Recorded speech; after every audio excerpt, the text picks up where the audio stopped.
when you look at the modern AI landscape, there's a great misunderstanding of what AI can and cannot do. AI stands for artificial intelligence, but those who really know what AI is would call it amplification of intelligence. So there's a lot of confusion in so many minds of so many people because of the recent revolution that we experienced in machine learning, that they think that it's real intelligence.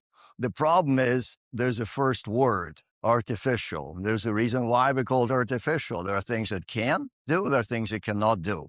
And right now, I see a lot of noise, but very little substance. The next thing that will be, right now we've had, first we developed LLM models. We developed things like ChatGPT, conversational information retrieval, all of that. Then recently things been pushed into agentic AI.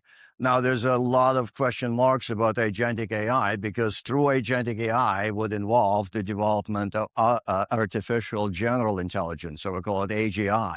So this recent push into agentic AI may or may not work. It's kind of interesting. Things are in flux.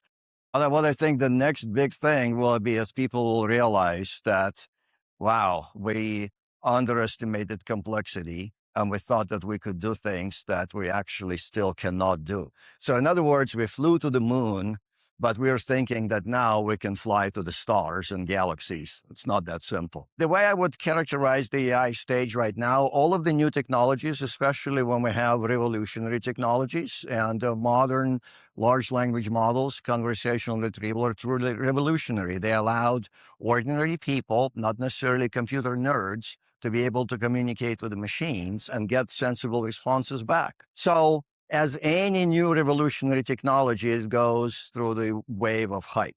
It's a natural thing, and eventually people will get more sober. They'll realize some of them will get burned on certain things that they expected that they didn't come to be, and eventually it will settle down. We'll discover what we can use it for and what we cannot use it for. So it's a natural thing. I would warn someone to jump all the way into that hype because we want to preserve our investments, we want to preserve our customers, and we don't want to overpromise on what we can to deliver. So natural thing, just wait and it will settle down. Now, when we talk about predictive analytics, it's technically a form of AI, and it's been out with us for decades. It's very successful. It operates with numbers. It's very objectively defined.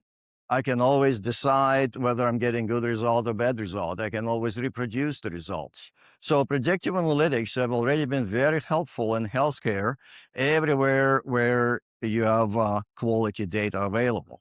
So the more companies will focus on quality data, the more they will be able to use predictive analytics in conventional setting, plus all of the modern language-based AI systems that can help summarize unstructured data, documented data, undocumented data, and all of that stuff.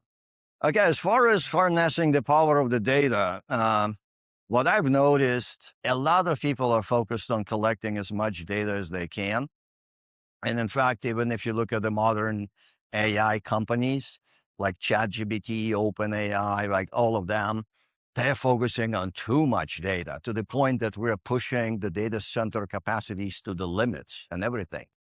What I think should change, especially for those who are in the healthcare or like mortals like us who don't have billion-dollar budgets to collect data, is to focus on quality of data, to focus on getting the right data, the focus on getting the data that is actually helpful. So we don't want to collect data for the sake of collecting data, unless you want to pay a lot of companies to do that, data warehousing companies and others. But if we focus on what is right, if we focus on the data that's actually needed, that if we apply the true power of human intelligence into the equation, then I can guarantee you things will change. And there are lots of well-established companies like Minitab that will help you with all of the expertise and all of the knowledge that you need and provide the tools.